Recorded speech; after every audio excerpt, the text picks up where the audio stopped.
de la palabra. Comenzamos a comer, ¿verdad? A saborear la palabra y a digerirla, a ser sembrados por ella. Romanos 11:1. Digo pues, ¿ha desechado Dios a su pueblo? En ninguna manera, porque también yo soy israelita, de la descendencia de Abraham, de la tribu de Benjamín. No ha desechado Dios a su pueblo, al cual desde antes conoció. ¿O no sabéis qué dice de Elías las Escrituras, cómo invoca a Dios contra Israel, diciendo, Señor, a tus profetas han dado muerte y tus altares han derribado, y solo yo he quedado, y procuran matarme? Pero, ¿qué le dice la divina respuesta? Me he reservado 7,000 hombres que no han doblado la rodilla delante de Baal. Así también, aún en este tiempo, ha quedado un remanente escogido por gracia. Y si por gracia, ya no es por obras. De otra manera, la gracia ya no sería gracia, y si por obras, ya no es gracia. ¿Qué pues? Lo que buscaba Israel no lo ha alcanzado, pero los escogidos sí lo han alcanzado, y los demás fueron endurecidos. Como está escrito, Dios le dio espíritu de estupor, ojos que no vean y oídos que no oigan hasta el día de hoy. Y David dice, se ha vuelto su convite en trampa y en red, en tropezadero y en retribución. Se han oscurecido sus ojos para que no vean y agóbieles la espalda para siempre. Bueno, dice, ningún mensaje de la Escritura es más claro o repetido con mayor frecuencia que la declaración incondicional de que en Dios se puede confiar, en que Él es la fuente y medida misma de la verdad. Por definición, su palabra divina es absolutamente digna de confianza. Todo lo que Él dice que es verdadero y todo lo que Él promete sucede y se cumple sin excepción. Pablo afirma en estos versículos que la relegación de Israel es parcial solamente. Para hacerlo señalar hacia él mismo como un judío creyente, señala hacia el remanente creyente al cual Dios siempre ha preservado en Israel, y también señala hacia la revelación de Dios acerca de los judíos incrédulos cuyos corazones son endurecidos frente a su gracia. La prueba de que Dios no ha rechazado a su pueblo escogido era que Pablo, quien no era tan solo un creyente en Cristo, sino también un apóstol, era él mismo un israelita. La segunda prueba de que Dios ha dejado a Israel a un lado, que Dios ha dejado a Israel a un lado, pero de modo parcial, es que el Señor siempre ha preservado a un remanente para él. Desde el Pentecostés hasta el día de hoy, la Iglesia de Cristo nunca ha dejado de tener a judíos creyentes. Pablo da aquí una respuesta directa y enfática a la pregunta retórica con que empezó el capítulo. No ha desechado Dios a su pueblo, al cual desde antes conoció. Pablo no se refiere a individuos judíos o gentiles regenerados, aunque la promesa básica ciertamente se aplica a ellos, sino a Israel como una nación, la agrupación corporativa del pueblo escogido de Dios en quienes se enfocan los capítulos del 9 al 11 de Romanos. Pablo recuerda a sus lectores acerca de lo que dice de Elías, las Escrituras, cómo invoca a Dios contra Israel diciendo, Señor, a tus profetas han dado muerte y tus altares han derribado y solo yo he quedado y procuran matarme. Eso está en Primera de Reyes 19:10. Cuando su vida fue amenazada por Jezabel, el piadoso Elías, quien normalmente no se dejaba atemorizar, sintió temor, desidia y lástima de sí mismo porque creyó que era el único creyente que quedaba sobre la tierra. Pero, ¿qué le dice la divina respuesta? Me he reservado 7,000 hombres que no han doblado la rodilla delante de Baal. Así también prosigue diciendo Pablo, aún en este tiempo ha quedado un remanente escogido por gracia. Cuando el apóstol escribió esas palabras, es indudable que había cientos de miles de cristianos judíos a lo largo y ancho del Imperio Romano, y es probable que también los hubiera más allá de sus fronteras. Como el apóstol ya ha explicado con cierto detalle en Romanos, Si la salvación de Dios es por gracia, ya no es por obras. De otra manera, la gracia ya no es gracia. Para resumir lo que acaba de deslindar, Pablo pregunta, ¿qué pues? Él respondiendo otra vez su propia pregunta contesta, lo que buscaba el Israel incrédulo no lo ha alcanzado, pero los escogidos por gracia sí lo han alcanzado. En los últimos tiempos Dios sellará para sí a un remanente especial de 144.000 judíos, quienes serán protegidos del anticristo y serán sus testigos durante esos días de degeneración y depravación crecientes. El último término, como Pablo nos asegura más adelante en este capítulo, todo Israel será salvo. La tercera prueba de que la relegación de Israel por parte de Dios es apenas parcial consiste en que el Señor ha endurecido los corazones únicamente de aquellos judíos que se niegan a creer. La expresión fue endurecido se encuentra en el pasivo, lo cual indica que el endurecimiento fue causa por un poder externo. Ese poder externo es el de Dios mismo, porque como está escrito, Dios le dio espíritu de pudor, ojos con que no vean y oídos con que no oigan hasta el día de hoy. Deuteronomio representa la ley e Isaías a los profetas. Tanto la ley como los profetas dan testimonios del endurecimiento predeterminado de sus corazones en la soberanía de Dios. Al mismo tiempo, ese endurecimiento no es caprichoso ni injusto. Dios endurece única y exclusivamente los corazones que por rechazar su oferta gratuita de justicia se endurecen ante su gracia. Citado otra vez el Antiguo Testamento, Pablo alude a David que dijo, se ha vuelto su convite en trampa y en red, en tropezadero y en retribución. Se han oscurecido sus ojos para que no vean, y agóbieles la espada para siempre. La espalda. Agóbieles la espalda para siempre. Salmo 69, 22 y 23. El Salmo 69 es uno de los pasajes mesiánicos más maravillosos del Antiguo Testamento y uno de los salmos más citados en el Nuevo Testamento. Como el Salmo 22, es un lamento por el sufrimiento y la congoja del Mesías. También es imprecatorio y pronuncia una maldición sobre los enemigos de Dios que ocasionan tal mortificación y tristeza. El convite de una persona se considera por lo general como un lugar de seguridad, festejo y sustento. Pero el convite de los impios y justos en su propia opinión se convertirá en trampa y en red. Los judíos consideraban la palabra de Dios y en particular la Torá como un sustento espiritual, que sin duda lo era. Sin embargo, debido a su incredulidad y rebeldía, esa palabra se convirtió en juicio sobre sus cabezas, en tropezadero y en retribución. Uno de los aspectos más tristes de la historia humana es que demasiadas personas han depositado su confianza en aquello que precisamente los condena. Todas las religiones falsas, trátese de cultos paganos, ocultistas o de un cristianismo no bíblico, presentan medios de salvación fraudulentos. Cuanto más se alimentan sus adeptos de las falsedades, más inmunes se vuelven al efecto del Evangelio verdadero de Jesucristo, el pan de vida. Cuando Israel se empeñó en rechazar a Dios, fue adquiriendo progresivamente una ceguera espiritual cada vez mayor y llegó a quedar tan ciega que no pudo reconocer su propio Mesías y Salvador.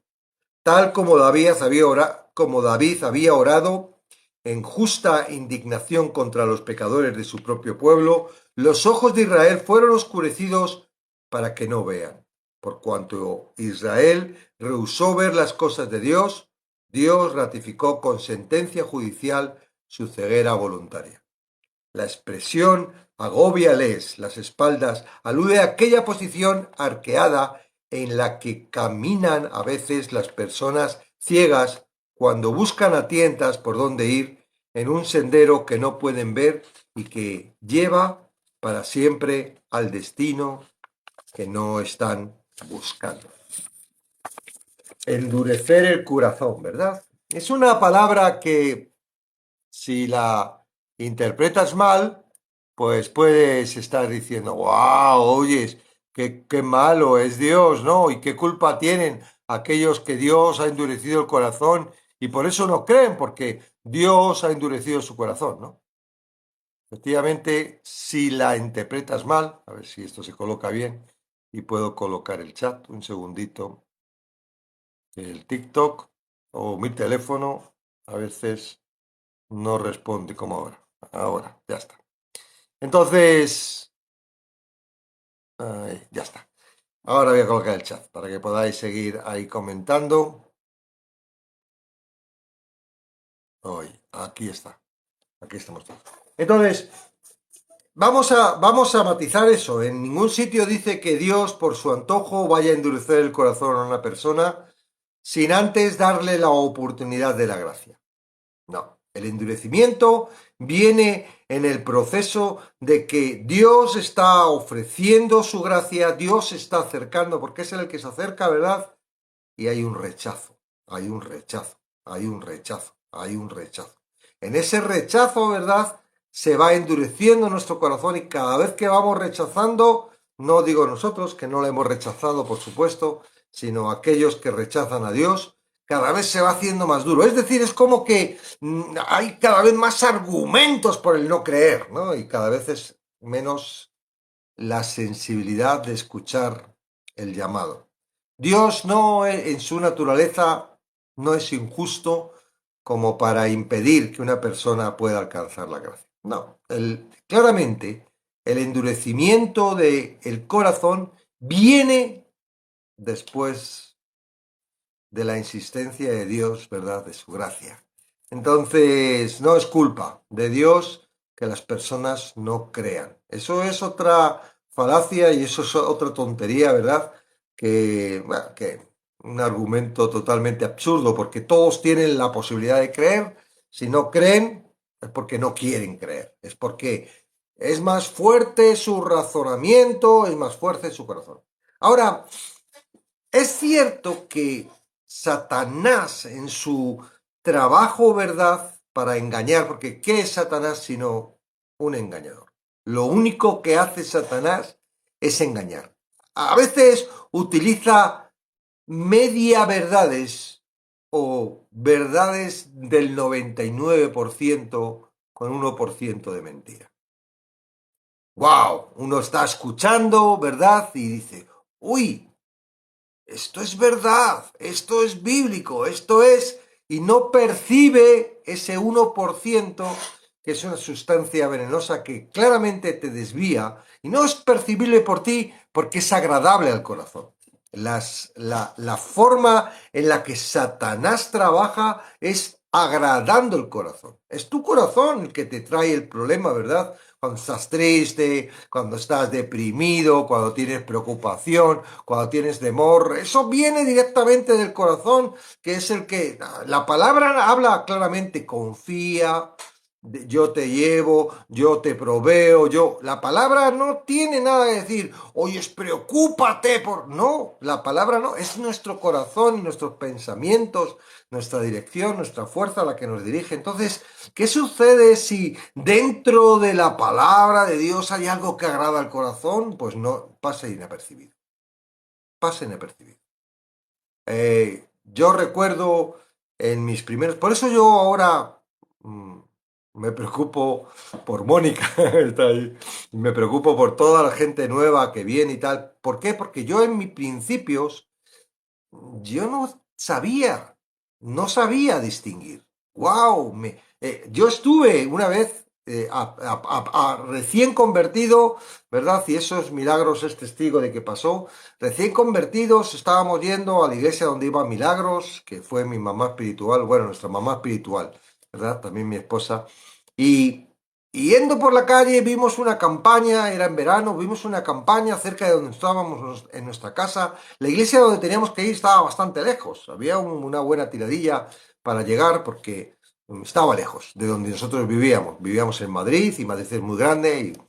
Pero de repente un día que veníamos de trabajar vimos una campaña al lado de casa, en un parque que había al lado donde vivíamos. Y, ¡wow! Es lo mismo. ¡Ah! Son evangélicos. ¡Qué bueno! Y bueno, pues que está la iglesia y nos invitaron a su iglesia, estaba más cerca y era una iglesia dinámica y éramos muy nuevecitos. Y Milagros, me acuerdo que un día vino y, ¡ay, qué bien que estáis viniendo a esta iglesia! Ah, muy bien, bueno, vengo con vosotros y tal.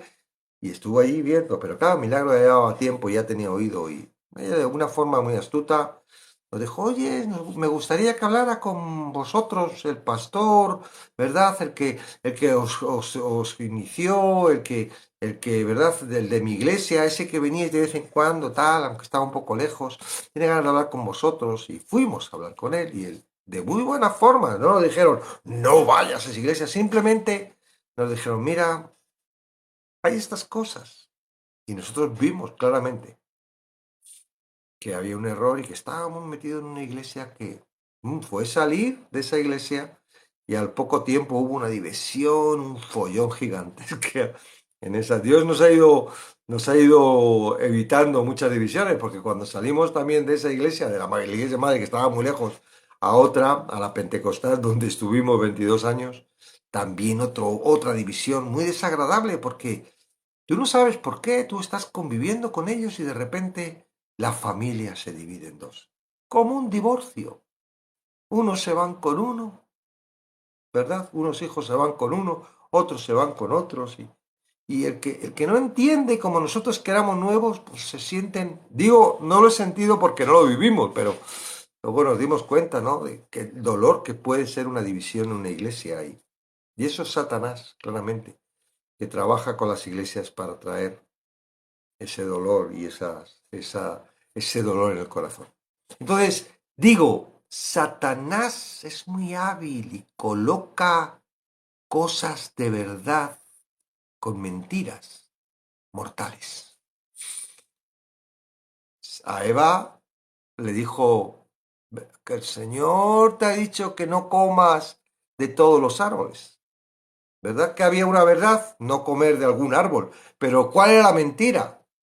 Todos los árboles, o sea, ya, no era. Y Satanás no es tonto, ¿eh? Satanás no lo hizo, ay, es que, ay, yo pensé que Dios estaba diciendo eso. No, es astuto, él sabe, es inteligente.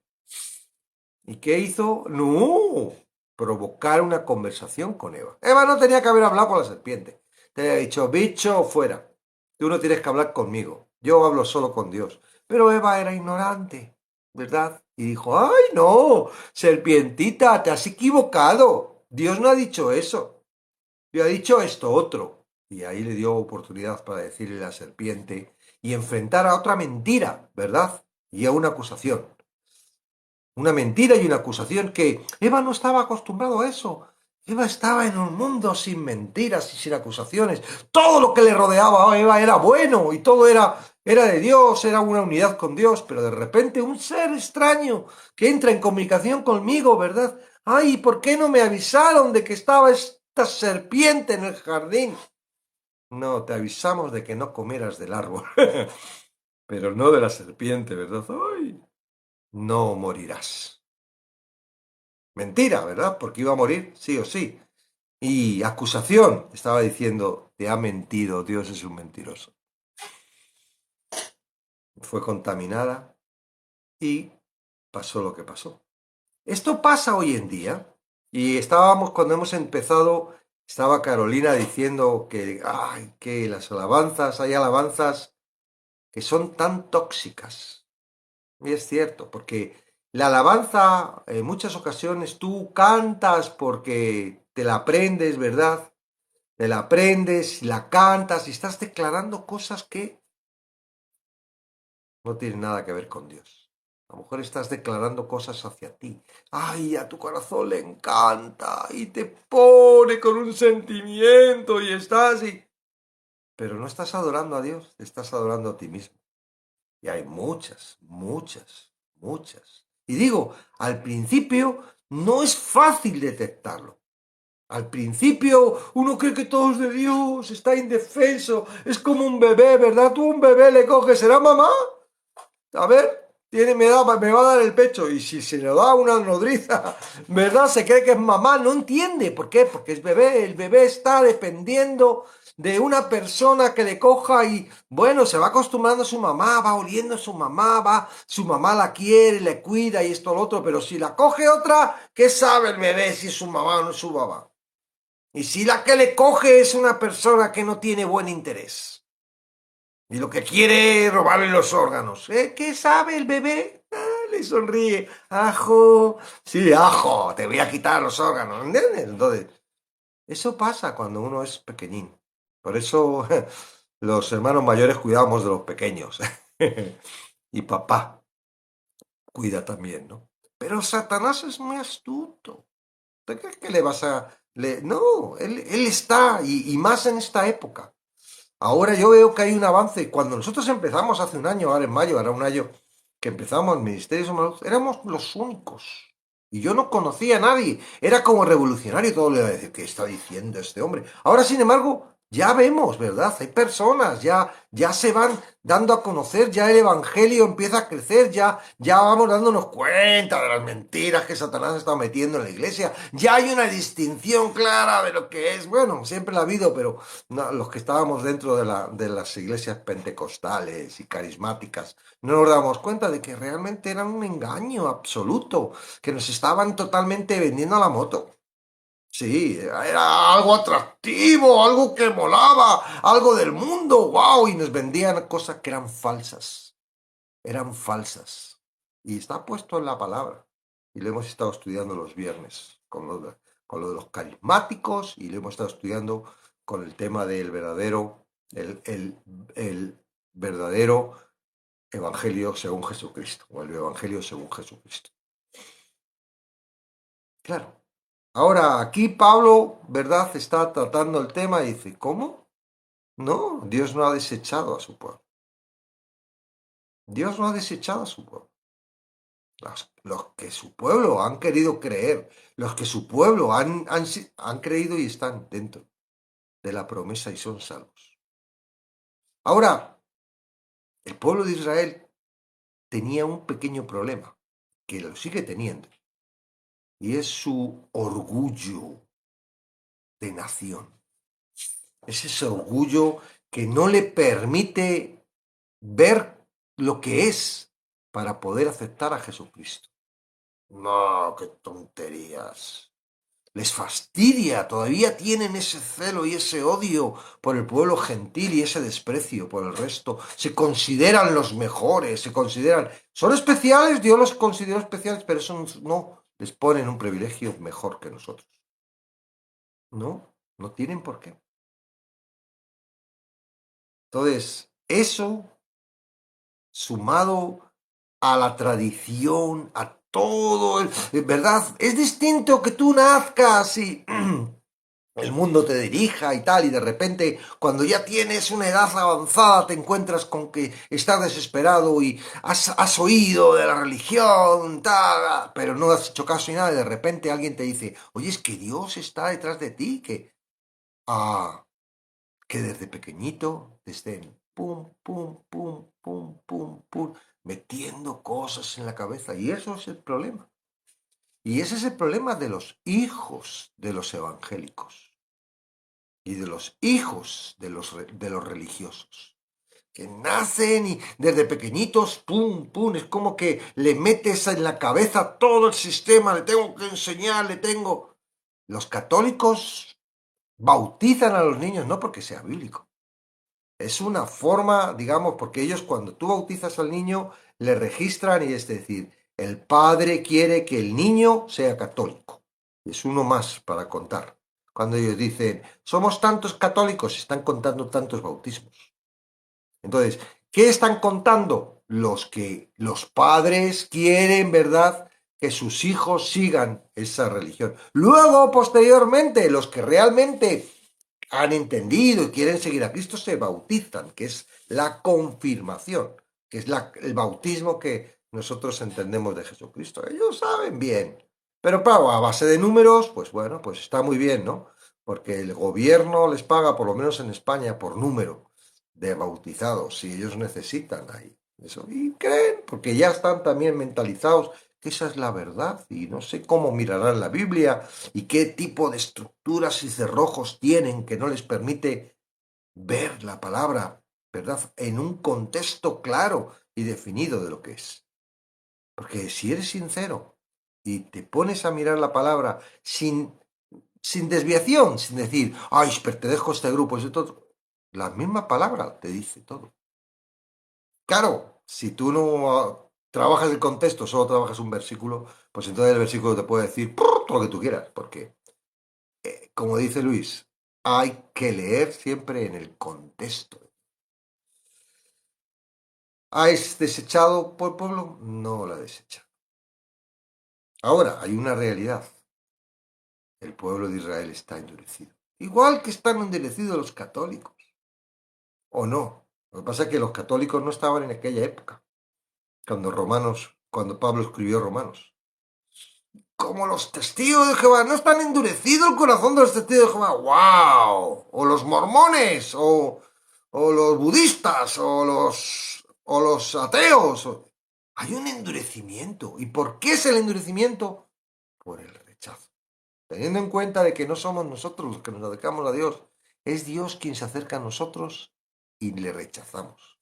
No, no, no me interesa. A mí, cositas de esas, no me interesa. No, no, no. A mí me gusta lo que me agrada en mi corazón. Y sí, la trampa de Satanás es colocar tipos de religiones muy cerca de la verdad que agraden al corazón. Por eso esas canciones, hoy estoy cansado del camino, sediento de ti. ¿De quién está hablando? ¿De yo? ¿De mí? La canción, ¿a dónde se dirige? Hacia mí, hacia mi necesidad, hacia, ay, lo que haces por mí. Claro, eso le gusta al corazón y está emocionadísimo. Y vas a ir, ay, estoy viendo a Dios y al Espíritu Santo. Uy, cómo se mueve el Espíritu Santo por aquí. No, no es el Espíritu Santo, es tu sentimiento. Y el sentimiento fluye de tu corazón, ay, y te agrada. No, todo eso es muy peligroso. Y soy consciente, y lo puedo decir porque he vivido en ese estado. Y sé lo que yo estaba y lo que hacía y lo que me consideraba y cómo leía la palabra y eh, cómo el ateo que se convierte, ¿verdad? Todos los ateos están mosqueadísimos. ¿Por qué? Porque el ateo entiende lo que siente un ateo. Y ahora se ha convertido, ahora cree en Dios. Y tenía la experiencia, wow. Y ha habido casos, ¿verdad? Dios ha salvado personas que han escrito centenares de libros ateos y después la última es ¡pam! Claro, los ateos se defienden diciendo, se le ha vuelto la cabeza a chiribitas. ¿Crees que te le puede volver la cabeza a chiribitas? No, se ha arrepentido. Y Dios ha convertido un corazón de piedra en un corazón de carne. ¿No? Porque eso es lo que hace cuando te conviertes. Claro, todos llegamos con un corazón de piedra. Todos llegamos a una estructura ahí de que no me dañen. Tengo mi corazón, ya me han hecho suficiente, ya he confiado suficiente. Pues no me he vuelto yo desconfiado. Y muchos de ellos, muchos de nosotros hemos sido dañados en la infancia, cuando teníamos un corazoncito dispuesto a querer todo y ahí han aprovechado los enemigos, ¿verdad?, de Dios para fastidiar. Es lo que hacen con la infancia. ¿Por qué creéis que tienen tanto interés? El LGTBI y todas esas cosas, y los satánicos y todo lo que con los niños, porque ahí es donde más daño hacen, porque son los más sensibles, los más vulnerables. Ujú. Dios lo permite, porque Él viene a curar esos corazones. Él viene a rescatarlos. Pero estás ahí endurecido, tienes el corazón duro. ¡Ah! Sí, me vas a hacer, ¿no? Imaginaros a todos esos niños que están en colegios católicos y que los curas, ¿verdad?, abusan de ellos. ¿Qué pueden pensar esos niños de Dios si los representantes de Dios les han hecho tanto daño? ¿Creéis que eso lo hace el enemigo para que el cura se lo pase bien? Y no digo que todos los curas lo hagan, pero hay muchos casos. Todo por el celibato ese que produce, bueno, y por Satanás y por todo lo que... ¿Lo hace para qué? Para machacar a ese niño. Para machacar a ese niño. Le machaca. Pero Dios tiene un plan. Y en ese plan, pues también estamos nosotros, ¿verdad? Porque parte del trabajo de sanidad lo hace la iglesia. La iglesia es el cuerpo de Cristo. La cabeza no va sola. La iglesia es el cuerpo. Cristo es la cabeza y la iglesia, el cuerpo. Entonces, el cuerpo estamos tú y yo. Y somos parte de eso. Y Dios quiere. Y hay un trabajo. Y no se depende de que tú sepas o no sepas, o que seas hábil, o que lo... No, no, es Él el que lo hace. Tú tranquilo o tranquila. No te preocupes, lo va a hacer. Lo va a hacer porque Él es. Tú ya está. Has decidido seguirle, has decidido ponerte bajo el señorío de Cristo. Digo, es muy fácil decir, Jesucristo es mi Señor. Sí, pero no es tan fácil que sea real. ¿De boquilla? Sí, pero no vale de boquilla. Tiene que ser un convencimiento claro. Y el convencimiento claro viene con el arrepentimiento, cuando te das cuenta de que si no estás bajo el señorío de Cristo vas a ir a un sitio horrible. Vas a ir a un sitio horrible. No vale, porque aunque, mira, si no estás bajo el señorío de Cristo ya puedes fingir que eres un cristiano. No te da lo mismo. Te veremos luego, ay, Señor, Señor, o como las vírgenes llamando a la puerta, ay, ábrenos la puerta. No os conocí, hacedores de pecado. Amén. Entonces, el endurecimiento del corazón no tiene que ver con que Dios sea y adero. Tú no, tú sí. No, no, no. No lo ganamos a pulso. Se lo ganan a pulso. Todos los que tienen el corazón endurecido se lo ganan a pulso. No vas a ver ninguno que diga, ay, es que no puedo creer porque Dios me ha endurecido el corazón. No. No creen en Cristo. No, qué tonterías, no, esto es así. Y luego, de verdad, yo al principio te digo, no me daba cuenta, pero ahora que ya me voy dando cuenta, digo, absurdo, qué necios somos. Porque yo era como ellos, ¿eh? Qué necios, qué necios, es que es absurdo. O sea, el planteamiento es absurdo y no me di cuenta. Y ahora cuando ves la verdad, la única verdad, porque la verdad es la verdad y no hay nada más que una verdad, todo lo demás se ve, lo absurdo que es. No tiene ni pies ni cabeza. No tiene ni pies ni cabeza. Es que un animal sin patas y sin cabeza y sin cola. Es una cosa rara, ¿eh? Es una cosa.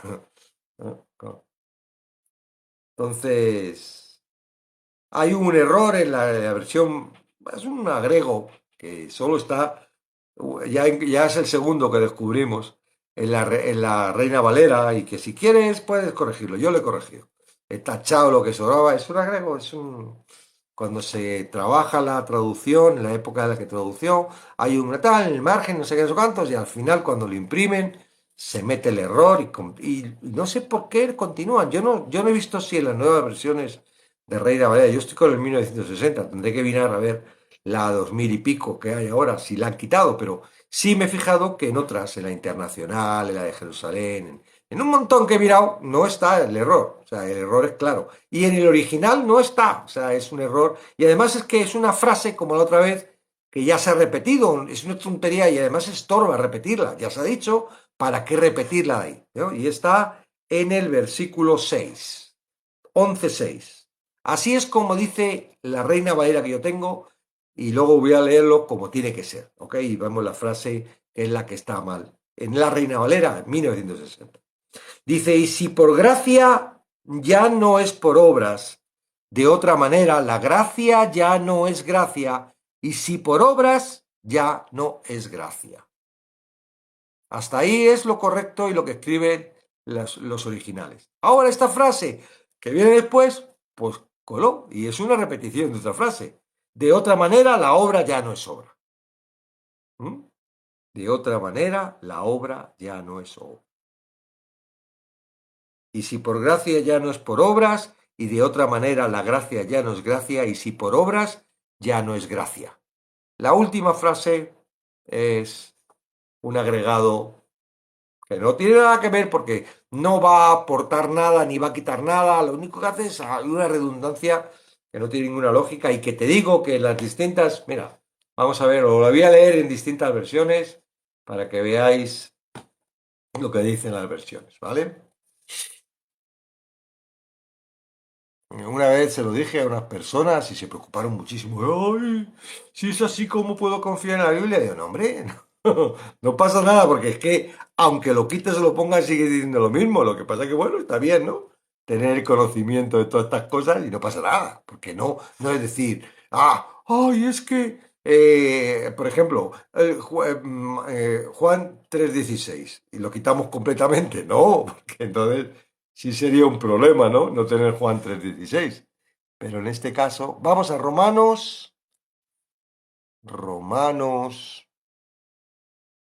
¿dónde está? Romanos 11:6. Y vamos a verlo en el paralelo. Vamos a ver. Lo voy a leer primero en la versión Nueva Traducción Viviente. Dice así. Y como es mediante la voluntad de Dios, entonces no es por medio de buenas acciones, pues en ese caso la gracia de Dios no sería de lo que realmente es gracia inmerecida. Punto. Una frase lógica y correcta, ya no tiene que volver a decir y redundar otra cosa. Vamos a ver la nueva versión internacional, Biblia versión internacional 1984. Y si es por gracia, ya no es por obras, porque en tal caso la gracia ya no sería gracia. ¿Veis?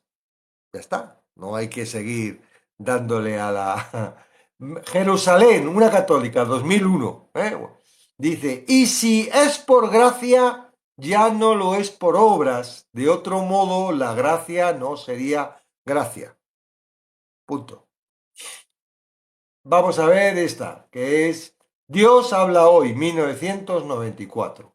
Y si es por bondad de Dios, ya no es por los hechos, porque si así fuera, la bondad de Dios ya no sería bondad. ¿Ok? Entonces, bueno, es simplemente un detalle que para que lo queréis saber y queréis aprender, yo en mi Biblia le he colocado unas rayitas y no molesta, está bien, ¿no? No cambia la palabra de Dios, nos muestra que el hombre puede fallar, sí, se puede equivocar, sí, puede tener errores, sí, pero aun teniendo errores, la palabra no varía, no cambia. Amén. Bueno, pues hasta aquí 6:22. Romanos 11, del 1 al 10. Todavía nos queda un poquito del 11, ¿verdad? Tendremos a la semana que viene unos cuantas más que van a seguir con los gentiles y con los israelitas y al final la restauración de Israel en lo último del 11 y ya pasaremos después al capítulo 12, fantástico capítulo 12, que nos habla de los deberes cristianos según el título que pone en la Reina Valera 1960, título agregado que no hay no están en los textos antiguos, pero bueno, que a veces pues nos sirve para tener un resumen, ¿verdad?, de lo que vamos a leer. Pero que hay que tener en cuenta que no está en el original, no es parte de lo que Dios en el momento dado inspiró al escritor. Amén. Bueno, hay aquí alguien que quiere subir, pero ha dicho que no. Se ha arrepentido y ahora no quiere subir. Creemos en un Dios justo y soberano, efectivamente. No hay otra posibilidad. Y aquí estoy yo siguiendo a otro, pero bueno, quién. No estoy en el light, estoy en uno que está dormido. Ahora, aquí. Amén. Bueno, a ver.